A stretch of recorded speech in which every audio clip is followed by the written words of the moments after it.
Here I've already applied ink and watercolor pencil to this drawing of a tiger.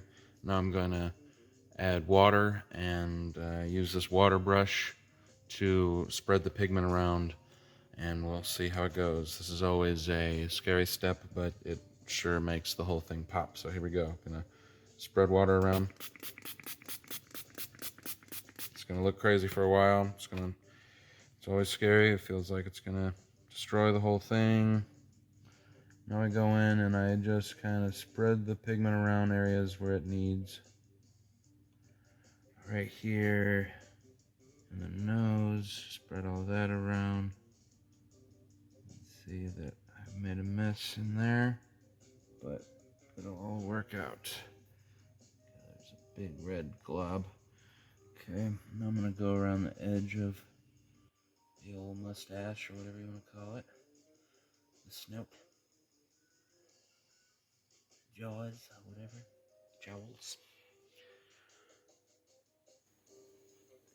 Go. Go around. I think I'll go around all the white. Or at least most of the white. Spread it around. And I'll go back, wipe the brush, and I'll go back over all the dark colors. Don't want to mix and match, because then your white will get all splotchy with dark and stuff. Here, see, there's a run. This is the whole point of using the water brush pen, is I'll take some of the water off, and I'll just put it on my hand or put it on my shirt, or whatever, and just suck up some of that excess water there in his beard, of whatever gender this tiger is. It's always hard to tell with some of the big cats. Except for lions, of course. There we go. It's gonna look weird at first, and style might be confusing why I would do this, but it really helps me get pigment in areas, and it helps me not use as much water on this thinner paper. This is just standard tone tan paper, like sketch paper. It's not really made for watercolor for real, but I like using it for this kind of mixed media ink and watercolor application. It works, especially because I only spray it like once or twice at the most, and I let it dry, and then I push it between a book and let it, if there's any ripples or wrinkles, I crush the wrinkles out.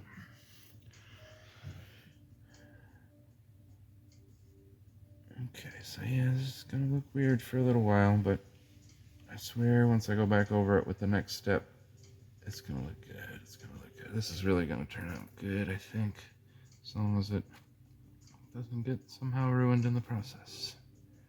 That's the hardest part. Once you get a good drawing, it's easy to overwork it, as some of the great masters say, noodling it, noodling too much, fiddling with it.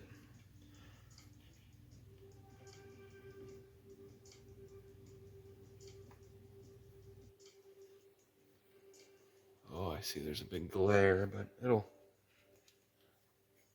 try to get some of that water off of his forehead. Cut down on that glare. I didn't notice the glare until now. I have kind of a bright light, so if there's any water standing, but I guess that also kind of helps me see where the water, or there's too much water maybe. I didn't notice that tip until just now. If you're filming, kind of helps you be a little bit more focused, because you know possibly either yourself or other people might watch you in the future, and also I can look at the film and I see his forehead is just soggy, so I'll just kind of soak some of that up, and then I'm putting the brush against my dirty shirt, my dirty painting shirt, using it to suck up all this excess water. If I had a paper towel, that would be skilled. Oh, I do. Haha. Duh. Sometimes you just gotta think. You can go in there with a paper towel. It does suck up a little pigment, as you can see, but it'll be okay, because I'm going to go back over it with watercolor pencils anyway. Then I gotta ink it one more time, watercolor pencils, then go in with the white gel pen and add the whiskers. So we'll see. It's already drying out quite a bit. Oh, I see. There's some. Oh yeah, that looks good though. Probably doesn't look that much different to you, but it really made the pigments pop in person a lot more than they already were.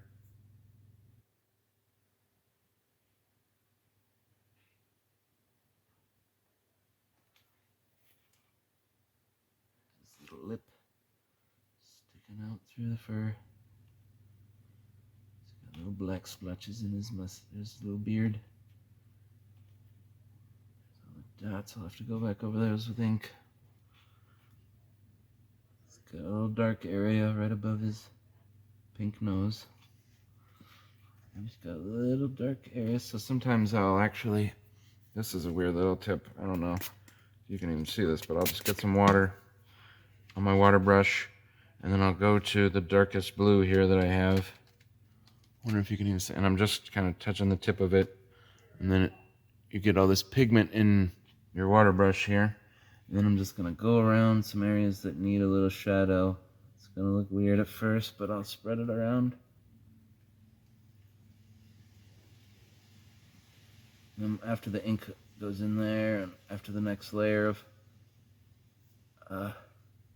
watercolor pencils, it'll blend in and it'll just give it that tiny bit of shadow his eyes need to look a little tiny bit more 3D. It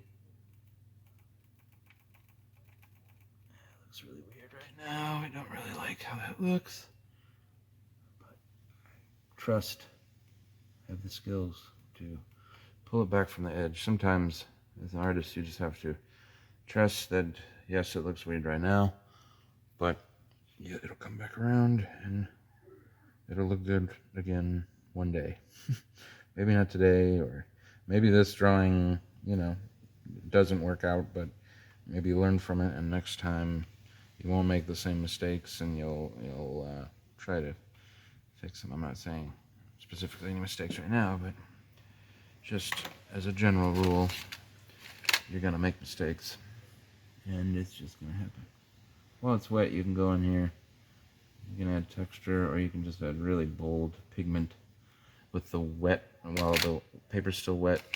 If I want just the yellow of the eyes to be really bright, so especially along the edges here. So I'm just gonna go and just kind of try to make it a little bit more 3D by adding a little kind of row of yellow, or whatever you want to call it, strip of yellow.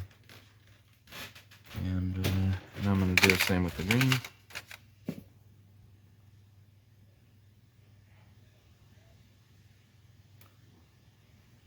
It's kind of working, but we'll see. It's a little weird right now, but it's okay. You just kind of keep going back and forth, but you got to be careful with while the paper's wet, because it's easy to rip. That's just part of working with watercolor. Is paper can get really distressed when it's wet, so you just have to be careful not to tear it or rip it, or stuff smudges really easy when it's wet too. This I'm just gonna add a few splotches to his nose, because I tend to not have just, that didn't really work, so I'm gonna go with a darker color here. Yeah, they tend to just kind of have some splotches to their nose. I went a little far with that, so I'm gonna pull it back with this white watercolor pencil, which I had to buy in a separate. I had to buy separate because it didn't come with the kit for some reason. But white watercolor pencil. This one's from Faber-Castell. They're great to have. Okay. Now, it looks really crazy, but I think...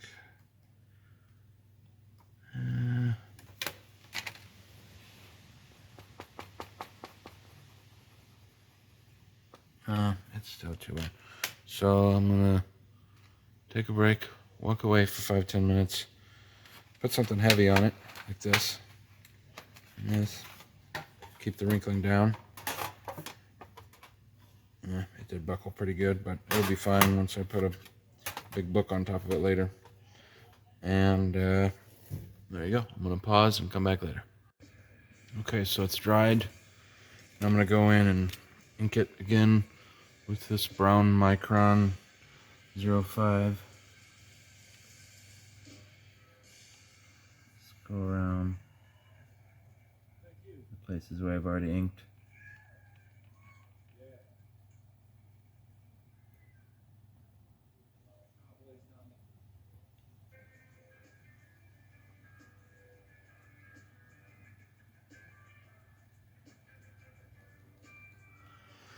Yeah, you just gotta re-solidify where your lines are again. This is the way I do it. I don't know. Everybody has their own strategy, but figure I'll try to teach how I'm doing it. Pass on my knowledge. So it still looks crazy right now because of the blue shadows, but in the end, it's all gonna come together nicely. Oh yeah, I see. I still have that in the way. Put that back over here. Move this back over here. All right, and we're back.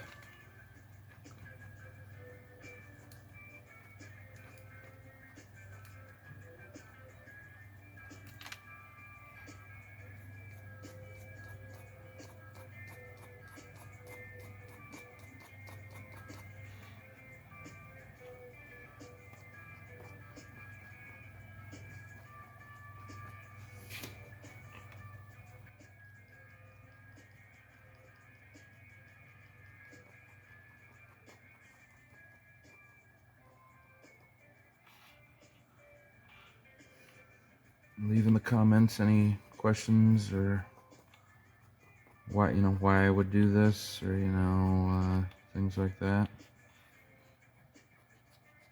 or ideas about what would look good in this style. I'm always looking for new ideas. If you can think of a specific animal, it's your favorite animal, or do you think would look cool like this? See, that kind of looks crazy, but it'll be fine in the end.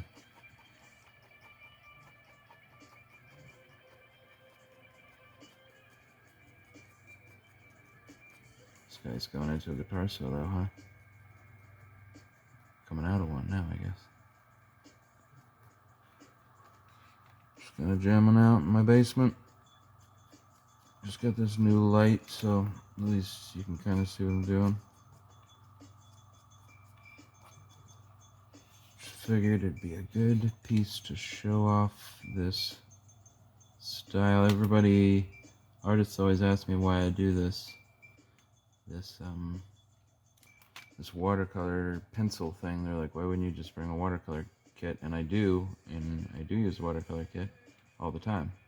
But for on the go, there's nothing that beats this Derwent watercolor kit.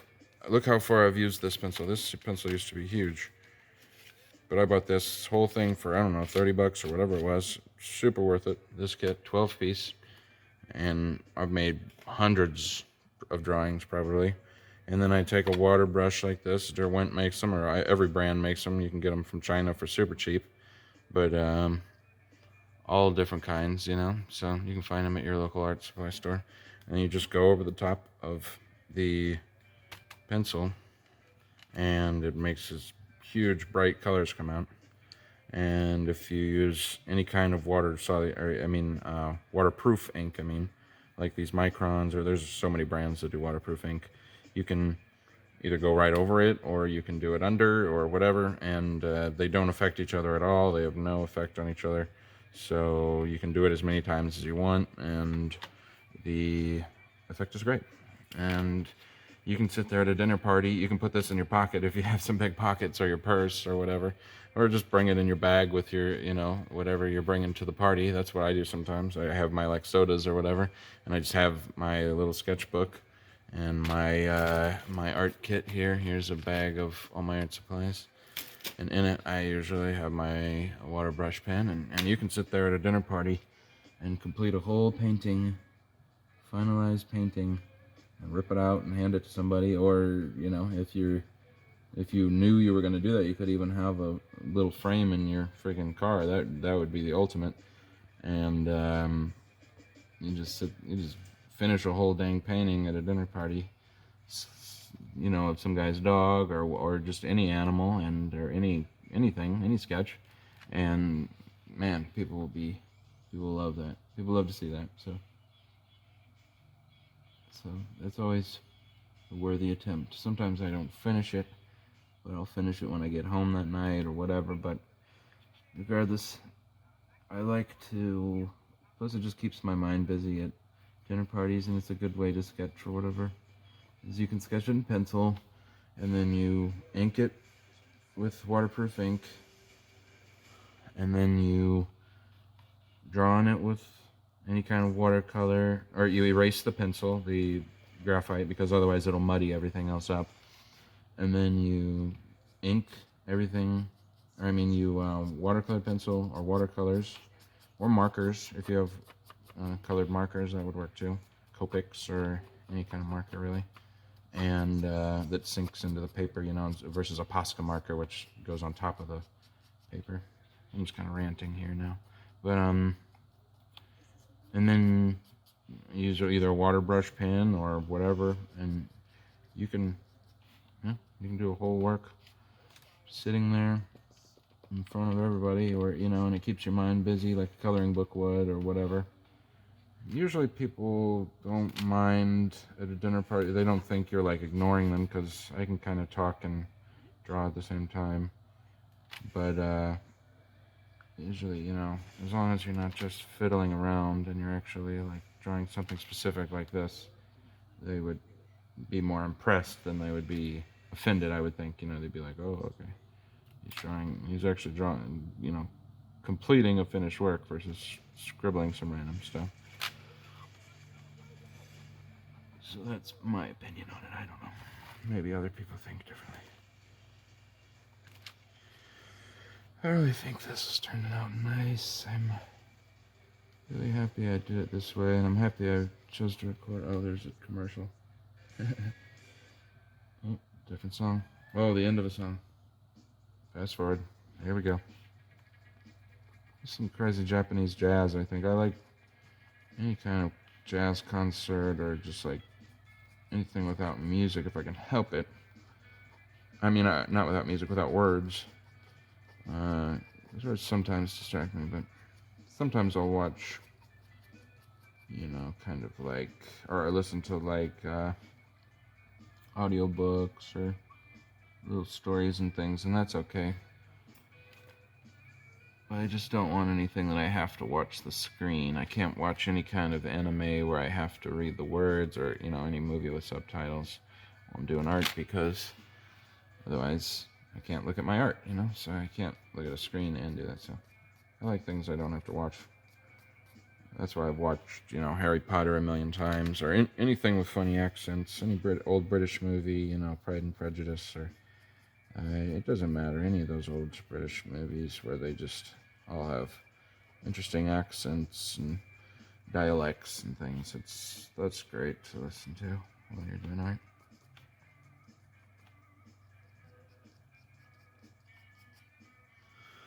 Hopefully this isn't too long, and some people will find it interesting.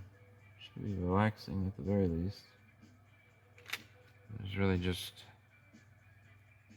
my inane talking, which if you can drown out, there's just the sound of some jazz and scribbles. Dang, this looks almost done, right? Some people would definitely tell me to stop now. I'm gonna go in with a gray here.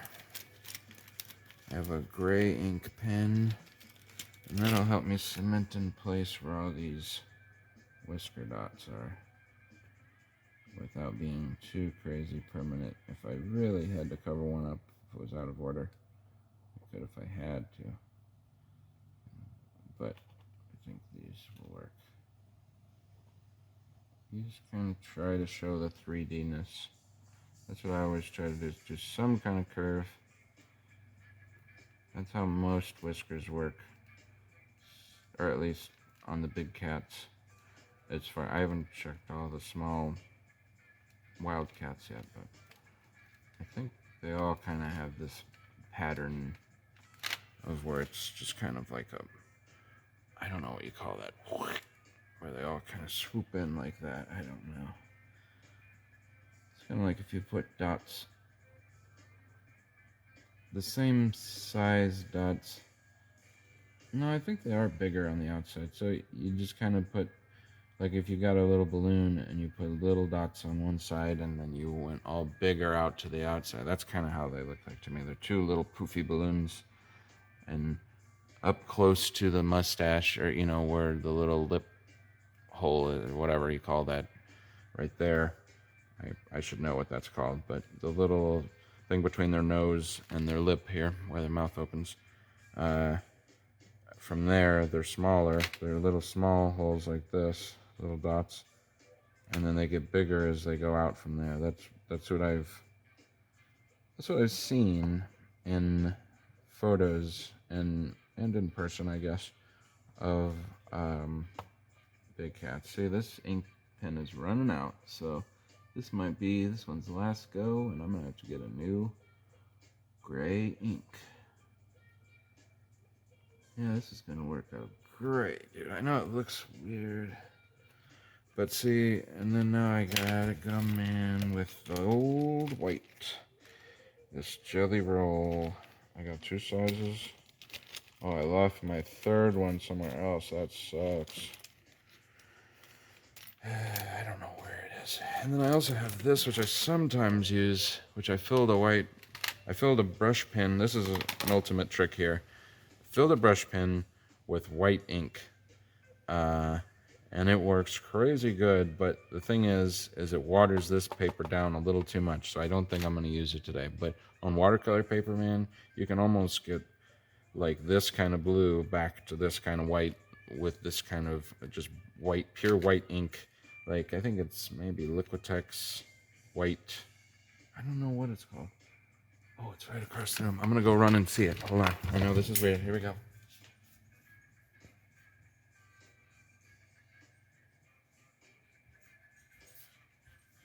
It is Liquitex. Here we go. Okay, there you go. My first field trip there. It's called acrylic ink, titanium white. I fill a standard brush pen with it. I think I might have put a few drips of water in it just to make sure it got through the, whatever you call this, I don't know, the coupling or whatever, where it turns into, where it starts sucking up the ink. And see, like, I guess I can do it on the outside here. Oh yeah, this might work actually. See, but it kind of makes dull white areas.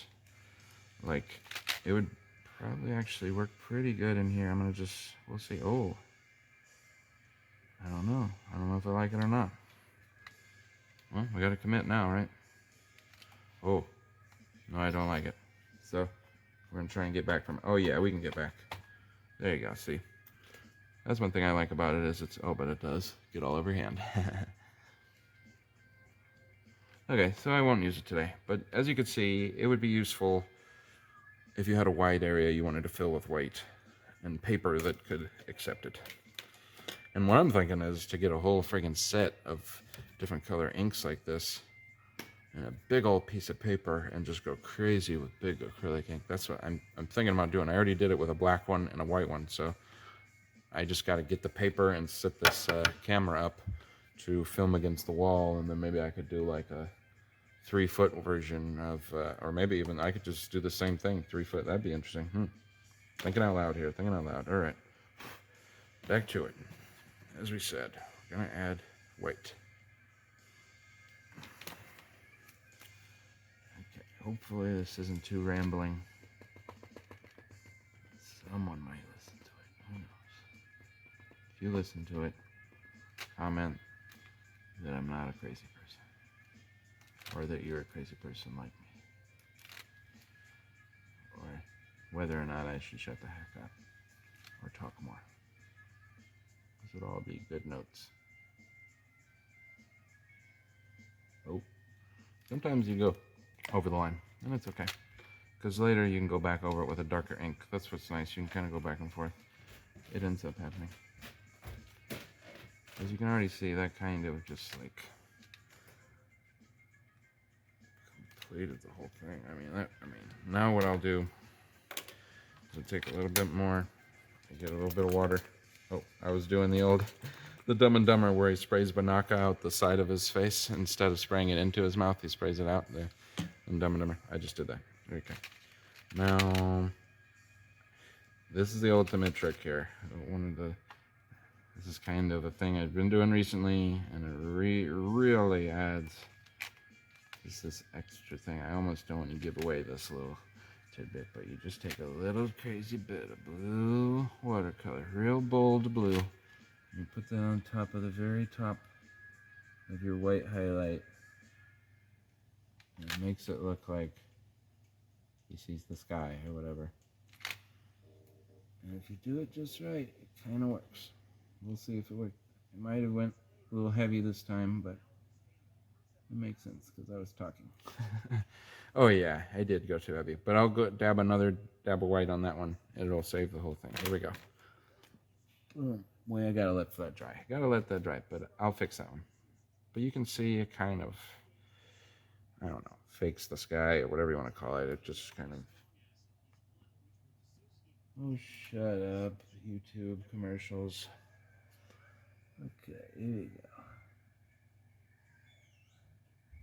Oh, I didn't even think about having copyright music in the background. That's dumb. Oh, yeah. I wonder how you can do it. Can you listen to music in the background? We'll see.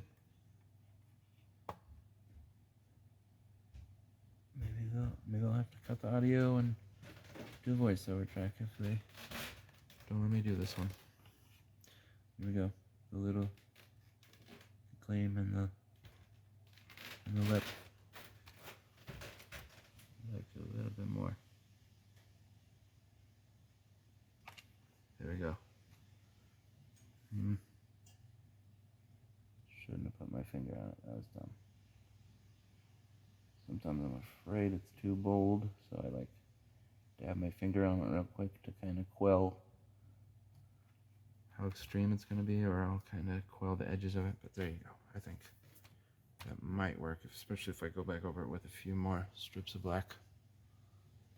Okay, now this is dried enough that I can add marble white back to it. Boom.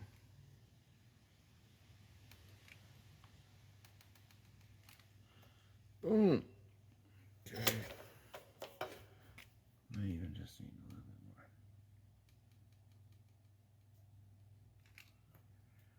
And then I think I'm gonna go back in. Oh yeah, that's right. I always put black for the pupils because it just kind of, I try to leave the black for the blackest areas, and it just kind of brings in. I have this black brush pen, and I have this, what do they call it? Fudunosuke by Tombow. Black brush pen, which is what I'll use today. Go back in and cement, finally, where those pupils are for sure. Kind of do a little Pac-Man shape or a weird little crescent moon almost. And then I put white on top. Okay, and then the blackest of the very depths of the nose.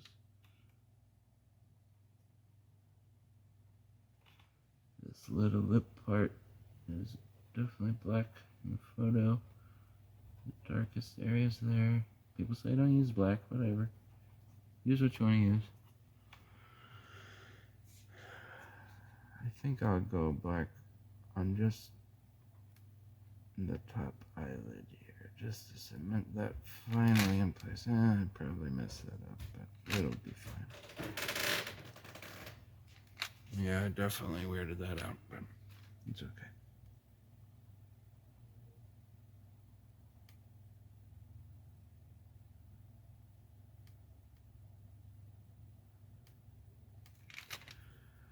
Fix it in post, as they say.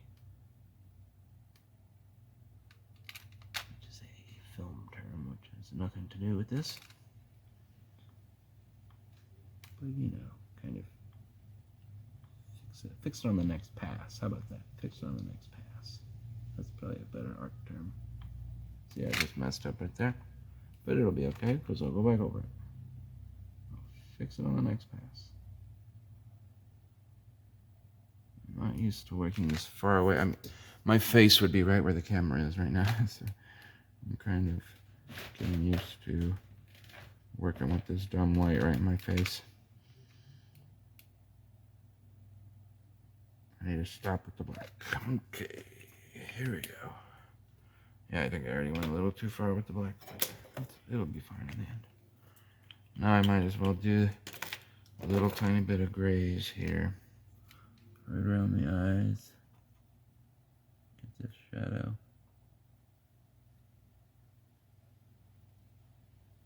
Probably not the best, but whatever. You get this thing where you start self-doubting. You're just like, that move was bad. That move was bad. Don't do that. And you gotta trust yourself also, so much is to do today.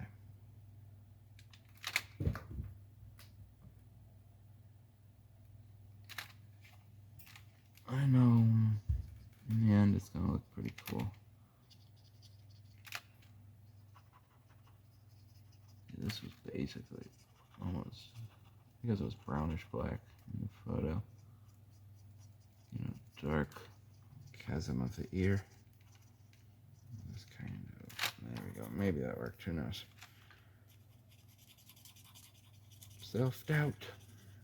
Always a good feature. Everybody has self-doubt.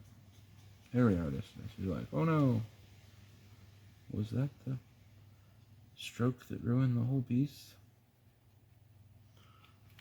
Or like, oh no, did I go too far? Did I go not far enough?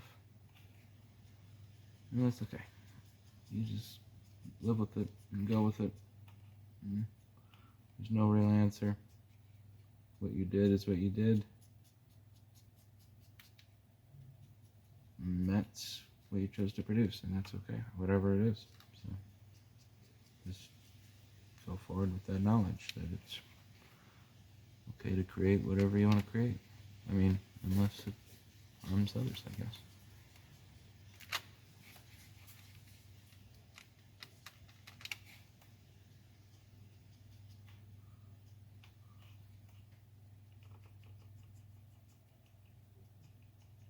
Guess I'll have to add music afterwards, maybe. That's probably the way to go. Get some music on headphones. Dang, those eyes pop, huh? That's crazy. I told you that little blue trick. It's like split out. I figured that out on, you can go back on my Instagram and find the green parrot. Green, what do you call that thing? Military macaw. And that's when I figured out the old blue in the eye trick. And it blew my mind when I did. I laughed. I was like, oh, wow, that looks, I laughed at myself. I was like, that looks like a freaking eyeball. I was like, that's freaking awesome, man. So, I don't use it every time, but this, where they already have such bold eyes, I feel like it works pretty well. See, this looks crazy right now, but now I'm gonna do this. Start going in and adding all those white whiskers, but oh man, this pen is not working the best. Sometimes if you shake it, it works a little bit, but now I'm gonna go up a size and see if that helps.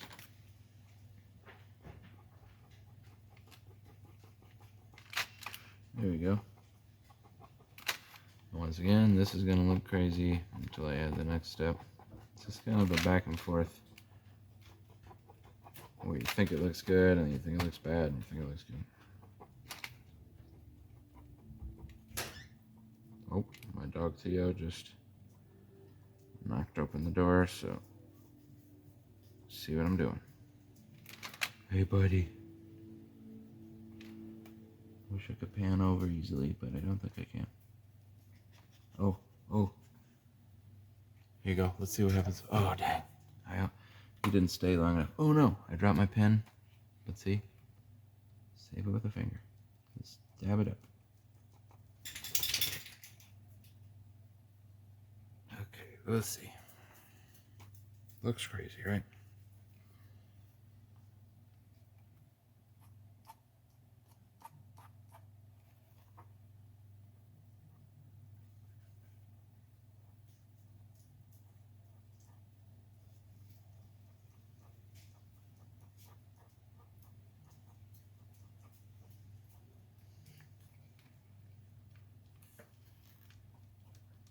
See, you kind of like make dark areas and then go light over the top of them and vice versa. That contrast is kind of what makes the 3D aspect of some drawings. If you can make little pops of white or pops of really bright color,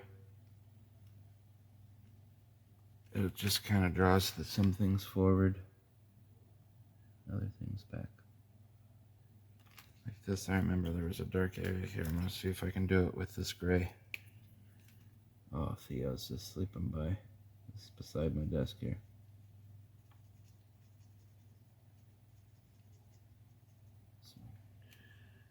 Grandpa's desk with I put an acrylic sheet over the top of it so it wouldn't do any kind of damage to it. You might be able to see it at the very edges of the screen, I don't know. No, you can't really. It's invisible, I guess, because it's clear acrylic. But it defends against any kind of... I don't know when you cut out, but this is where I am right now. Continuing to add gray in a few of the areas that need gray. You can also go over some of the white, and it helps to make those areas not quite so crazy. You know, you still want it to be a highlight, but you don't want it to just be this like solid white area that draws the eye. So that's what I'm doing now. Dang, this is really close. I really like this. Super happy with this one. Oh, the whiskers. What am I doing? What am I doing? I got it. Here we go. What we do is we're going to add more white to this note. Oh man, that's not going over at all. Run into this issue where there's basically what they call the tooth of the paper is already full, or the little grits in the paper, or whatever you want to call it. So you have to sometimes, but in this case it's working. It's finally, I just had to continue harder. But if the tooth of the paper gets full, then all you can do is add kind of ink, which sinks into the paper, or erase, and oh, that happens. Sometimes you move the whole drawing.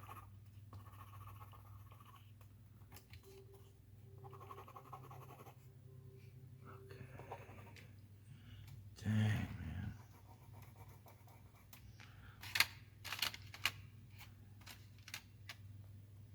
A little darker through this line. This area is a little darker. Slipped in the middle there. Gotta re-highlight this.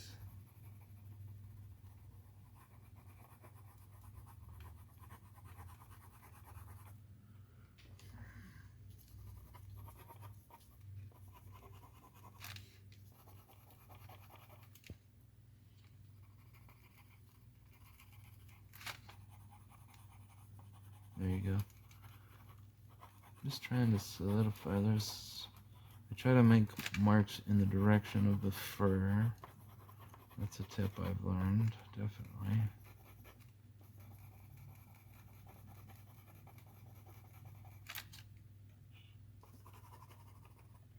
Some would definitely tell me to stop, as I've already said. People would say, stop, what are you doing? But I keep going until I think it's done. That's all you can do as an artist. Make what you think is a completed work. Of course, they always say, art is never finished but abandoned. You know, you just kind of give up on it. I don't know if I agree with that too much. It's just like, you get to a certain point and there's like, there's not much more you can do to it, and whatever you were to do to it would probably not really help. It would just change it. It would you know, just add or change a little bit. Sometimes you don't want to change it anymore.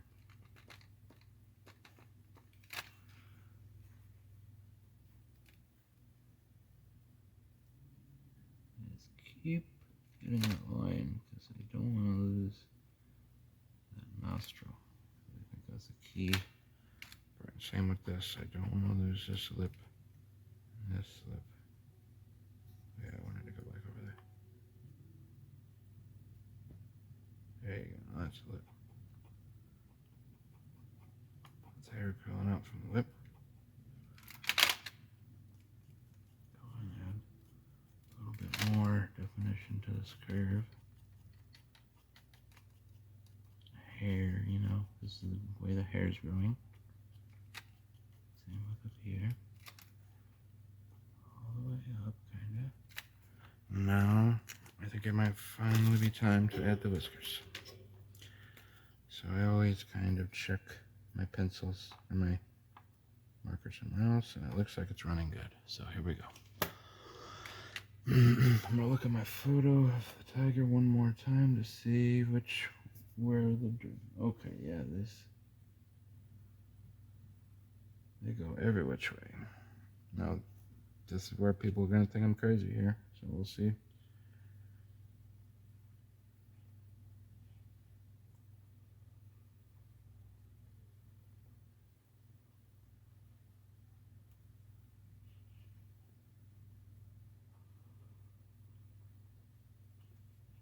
You just kind of, this pen is sucking. Sometimes you have to hit them twice, which is scary as heck. That's one of the easiest ways to mess up like that one. If you got a good new pen, it really helps, but I don't. This pen is probably almost a year old. In fact, I think I've only had 2 or 3 of these pens. I don't know where you cut off, but this is after I added the whiskers. Some of them are a little crazy, but I think it'll be okay. I'm gonna go over some of them with